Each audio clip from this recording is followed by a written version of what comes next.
Okay, so I think I got her. Track is back in. Clips are on. Every time. Never fails. Clips are on. Extra bolts are ground down. And I can roll the track. I'm getting good meshing of the teeth in the holes here.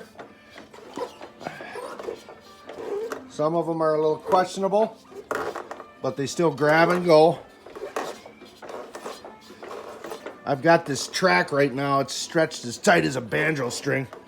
I know you're supposed to have some deflection in it. But I don't want too much deflection because then it's going to slap.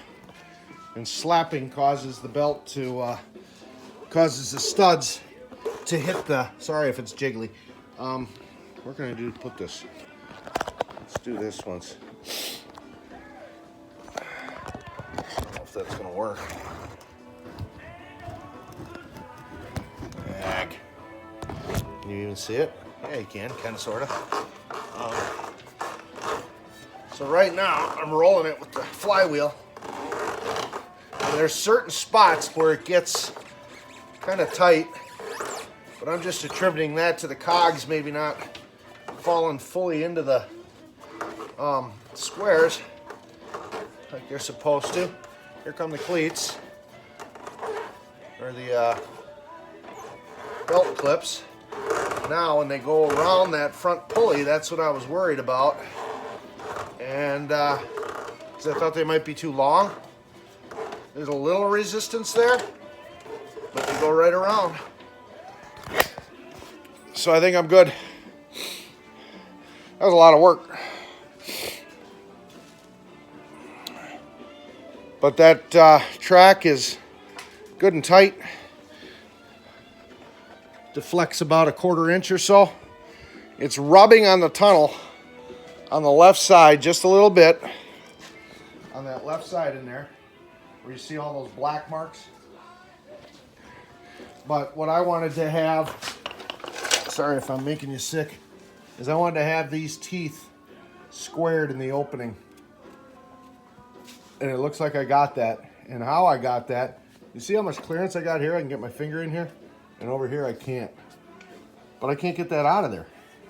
So as a result, it was rubbing on the tunnel right there. I took the 5-pound sledge in there and did a little clearancing.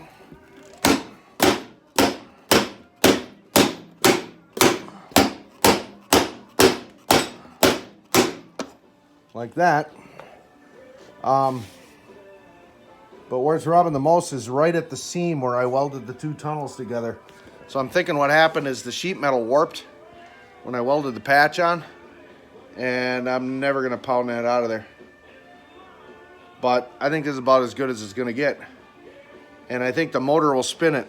And I think what I'm going to do is when the motor's spinning the track, when it's hanging in the air, if it's rubbing anywhere, it'll just wear itself down at that point. You know, the track will or whatever. But there's no more clunkiness or jerkiness. Or I shouldn't say no more, but not nearly as much as there was. But you can see, it's getting late. Oh, we hit the wall here. How old this track is. Look at that. So it's a good thing that this thing isn't going any faster than 20 miles an hour. Fortunately, what's helping me is, like I said, in each one of these ridges in here is molded a metal rod, a 1/4 inch metal rod, all the way from the edge to the edge. So that gives the track a lot of strength when these cogs are pulling on these clips. So that's how snowmobile tracks are made, I guess. And I don't know. But I'm going to drop it back on its shoes and we can put the motor in, but I'm not going to do that tonight because it's getting pretty late. So that'll be a good project for tomorrow. Put the motor back in, put the electronics back in, and hang it in the air and see if I can spin this track without any problems.